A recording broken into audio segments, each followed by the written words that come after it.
नमस्कार, मैं सिंपल मारोदिया और आप देख रहे हैं MDP न्यूज़ 24। आइए नज़र डालते हैं आज की हेडलाइंस पर।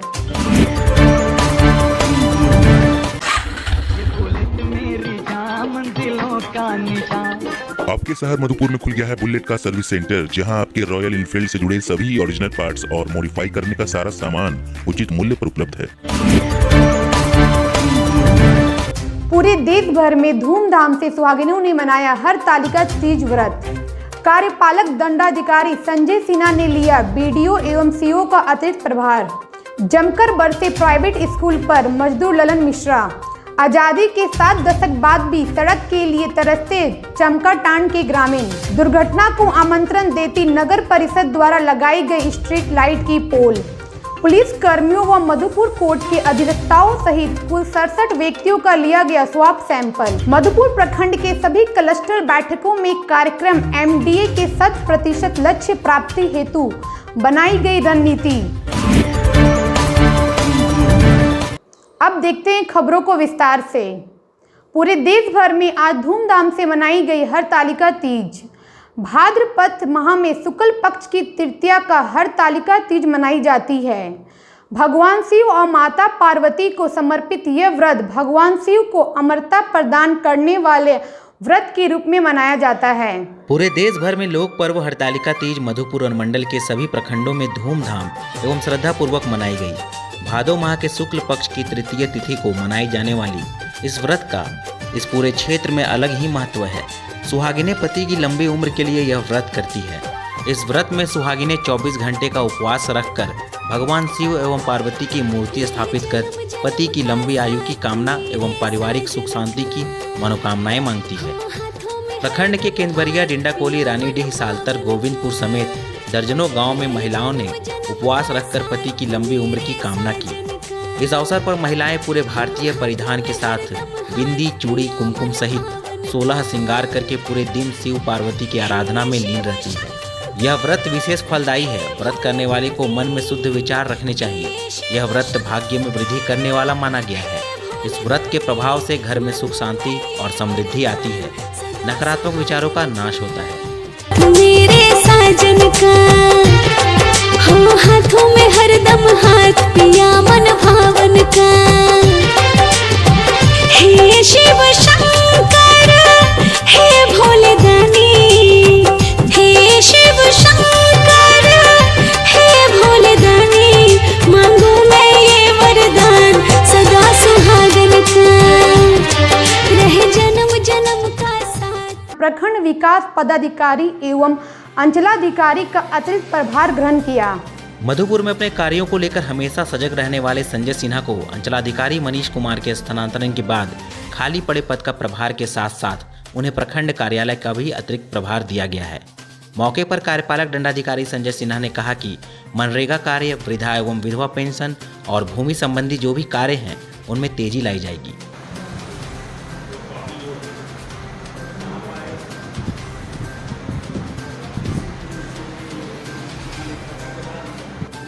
समाज में हो रहे गलत कार्यों पर हमेशा आवाज उठाने के लिए प्रसिद्ध कुर्मिडी निवासी एवं पेशे से शिक्षक मजदूर ललन मिश्रा आज मधुपुर भगत सिंह चौक पहुंचकर भारत माता की जयकारों के साथ प्राइवेट स्कूल के द्वारा अभिभावकों पर फीस के लिए बनाए जा रहे दबाव को लेकर जमकर बरसे।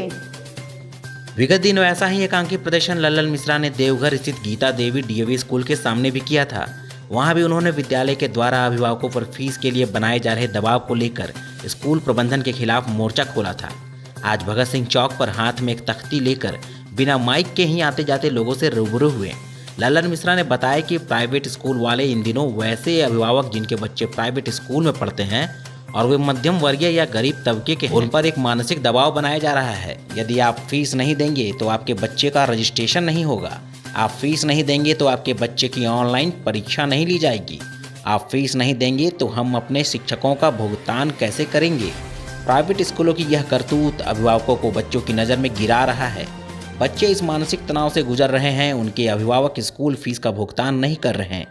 बार बार बच्चों को फ़ोन एवं मैसेज करके फीस मांगा जाता है, जबकि केंद्र एवं राज्य सरकार का यह निर्णय आया है कि ट्यूशन फीस के अलावे कोई भी अन्य फीस अभिभावकों से नहीं लेना है। फिर भी प्राइवेट स्कूल अपनी कारगुजारियों से बाज नहीं आ रहे हैं। उन्होंने यह भी बताया कि जो स्कूल यह दुहाई दे रहे हैं कि वह अपने शिक्षकों को भुगतान कैसे करेंगे, उनसे पूछा जाए कि बहुत से स्कूल ऐसे हैं जो अपने 1 माह के फीस से ही 5 वर्षों तक अपने शिक्षकों का भुगतान कर सकते हैं। उन्होंने वहां खड़ी भीड़ से प्राइवेट स्कूलों के खिलाफ आवाज़ उठाने की बात कही। उन्होंने यह भी कहा कि यदि आप आज आवाज़ नहीं उठाएंगे तो फिर हमेशा इसी तरह के मानसिक तनाव से जूझते रहेंगे। उनके इर्द गिर्द एवं आते जाते लोगों ने उनकी बातों को सुना और खूब सराहा।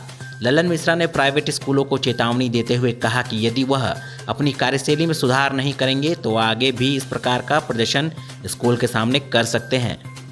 भी बेटा बेटी प्राइवेट स्कूल में पढ़ता होगा ही, अरे 4 बाल बच्चा होगा, अगर चारों नहीं पढ़ता होगा तो एक तो जरूर पढ़ते होगा। अब आप पूछिए प्लेट उठाने वाले और सिंघाड़ा बनाने वाले कैसे भर रहे हैं।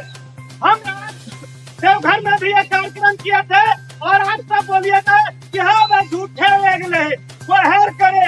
अच्छा बताइए, सरकार जो गाइडलाइन जारी की है सुनेंगे, बड़ी मेहरबानी होगा। मधुपुर का जगह है, बहुत लंबा लंबा सुने होंगे। किसी आप डॉक्टर के क्लिनिक में सुनते हैं 24 मैंने सप्ताह भर उपलब्ध है, 24 घंटा उपलब्ध है, 24 गुने 365 मतलब 365 दिन उपलब्ध है, 24 गुने 5 साल मतलब 5 साल उपलब्ध है। कुछ दिन पहले सुने थे क्रांतिकारी काम करने वाले कोई आपको नहीं दिखेगा जब गरीबों पर आना चाहती है। आखिर सरकार जो गाइडलाइन जारी की है इस कोरोना के महामारी में, इस लॉकडाउन में कोई भी प्राइवेट स्कूल ट्यूशन फी के अलावा कोई फी नहीं लेगा। अब स्कूल वाला मैसेज करता है, ऑन करता है कि पैसा जमा कर दीजिए और मेरा बच्चा जो ऑनलाइन डिजिटल इंडिया वाला खटहल छाप वाला पढ़ाई जो चला है उसमें मेरा बच्चा जान रहा है कि मैडम बोली बेटा पापा को बोल देना पैसा जमा कर देगा। बताइए, जब मेरा बच्चा जान गया है कि यह बाप मेरा स्कूल फी में पैसा जमा नहीं कर पा रहा है तो सभी पढ़े लिखे लोगों से ये दबाव है कि नहीं, ये गार्जियन पर दबाव है कि नहीं। मेरे प्यारे साथियों, नौजवान दोस्तों, चुनाव के समय एक वाले लोग कहाँ है? कोई नहीं दिखता। जब गरीबों पर हाथ आता है कोई नहीं दिखता। पूछो नहीं दुकान में काम करने वाले लोगों से, इनको कैसे लगता होगा हजारों हजार देने में। पैसे वाले लोग भर का फी एक बार में भर देता है। उसको क्या पता कि पलाश के पेड़ का हवा और नीम के पेड़ की हवा में क्या फर्क होता है। पूछो ना वैसी माँ से जो पाला तोड़ के लाता है, धूरी तोड़ के लाता है, किसी की धान चढ़ा के आता है, तब अपने बच्चे को खिलाता है। वैसे लोगों से भी आजादी के 7 दशक बीत जाने के बाद भी मार्गोमुंडा प्रखंड के पंदनिया पंचायत के चमका टोला के ग्रामीण पक्की सड़क के लिए तरस रहे हैं। इस टोला में मुख्यतः आदिवासी, मुस्लिम व पहाड़ी जाति के लोग निवास करते हैं। वर्षों से इस टोला के लोग जनप्रतिनिधियों से गुहार लगाते लगाते थक चुके हैं, लेकिन आज तक मुख्य सड़क से इस टोला तक जाने के लिए पक्की सड़क का निर्माण नहीं हो पाया है। ग्रामीणों ने बताया कि आज भी यदि कोई बीमार पड़ जाए तो उसे मुख्य सड़क तक लाने के लिए खटिया का सहारा लेना पड़ता है। ग्रामीणों ने पंचायत कार्यालय होते हुए सड़क बनाने की गुहार लगाई है। इस संबंध में मुखिया प्रतिनिधि अशोक यादव ने कहा कि चमका टोला तक जाने के लिए कई लोगों की जो जमीन है वह जमाबंदी है, उनसे बात करने के बाद ही रास्ता निकालना संभव है। उन्होंने यह भी कहा कि वो अपनी ओर से हर संभव प्रयास कर रहे हैं कि इस टोला तक पक्की सड़क का निर्माण हो सके।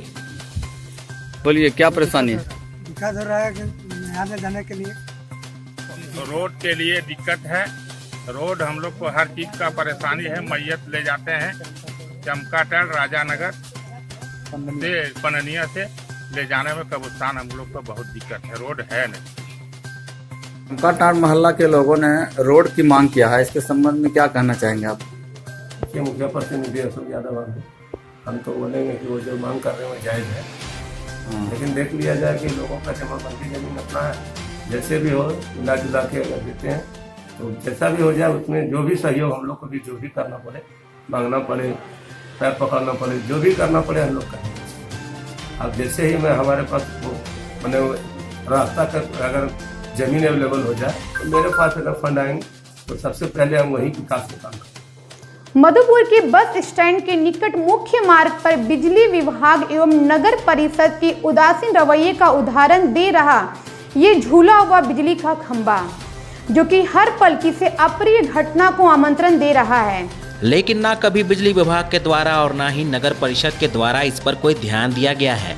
आपको हम बता दें कि नगर परिषद के द्वारा मधुपुर के कॉलेज रोड, स्टेशन रोड और अनुमंडल कार्यालय तक LED लाइट के लिए जो खंबे लगाए गए थे, भले इन खंभों से कुछ लाइटें गायब हो चुकी है या कुछ जलते नहीं हैं, लेकिन मुख्य मार्ग पर कभी भी किसी दुर्घटना को अंजाम देने के लिए वो तैयार है। यह बिजली का पोल जो है ये कभी भी गिर सकती है, जो आप इस तस्वीर में देख रहे हैं। विभाग के उदासीन रवैया का एक उदाहरण जरूर पेश कर रहा है ये पोल। मधुपुर के सभी बड़े पदाधिकारी इस सड़क से गुजरते जरूर हैं और उनकी निगाह भी कभी न कभी इस पर पड़ती होगी, लेकिन लगता है कि जब तक इससे कोई दुर्घटना नहीं होती है शायद इस समस्या का समाधान नहीं निकलेगा। मिलते हैं एक छोटे से ब्रेक के बाद खबरों का सिलसिला जारी रहेगा हमारी सहयोगी सूफिया आफरीन के साथ।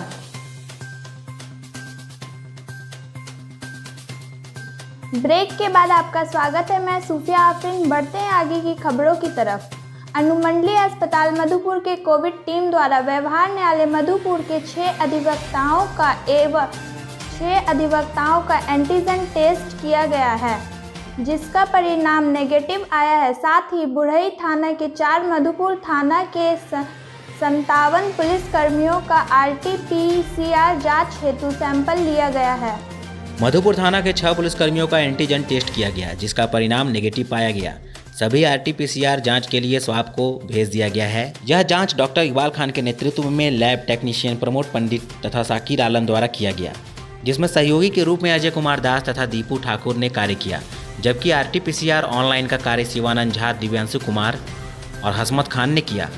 डॉक्टर इकबाल खान ने बताया कि देवघर जिला में कोरोना वायरस फैलने की गति को देखते हुए आम लोगों से उन्होंने अपील किया है कि फिजिकल डिस्टेंस को मेंटेन करें और face mask, sanitiser, hand wash का उपयोग जरूर करें। सतर्क रहें, खुद बचें तथा अपने घर, परिवार और समाज को इससे बचाएं। मधुपुर प्रखंड अंतर्गत सिंघो, बुढ़ई, धमनी सहित सभी क्लस्टर में सहिया के साथ मासिक क्लस्टर बैठक किया गया, जिसमें मुख्यतः कार्यक्रम एवं DA अर्थात मास ड्रग एडमिनिस्ट्रेशन के 100% लक्ष्य प्राप्ति हेतु आवश्यक रणनीति बनाई गई। आपको हम बता दें कि 10 अगस्त से 20 अगस्त तक कार्यक्रम होने के बाद पुनः शेष लक्ष्य प्राप्ति हेतु राज्य कार्यक्रम प्रबंधक के निर्देशानुसार 21 से 31 अगस्त तक के लिए कार्यक्रम को बढ़ाते हुए निर्देशित किया गया है। यह भी बताया गया है कि सभी व्यक्तियों को फाइलेरिया रोधी दवाएं खिलाना जरूरी है ताकि फाइलेरिया मुक्त हो सके यह क्षेत्र।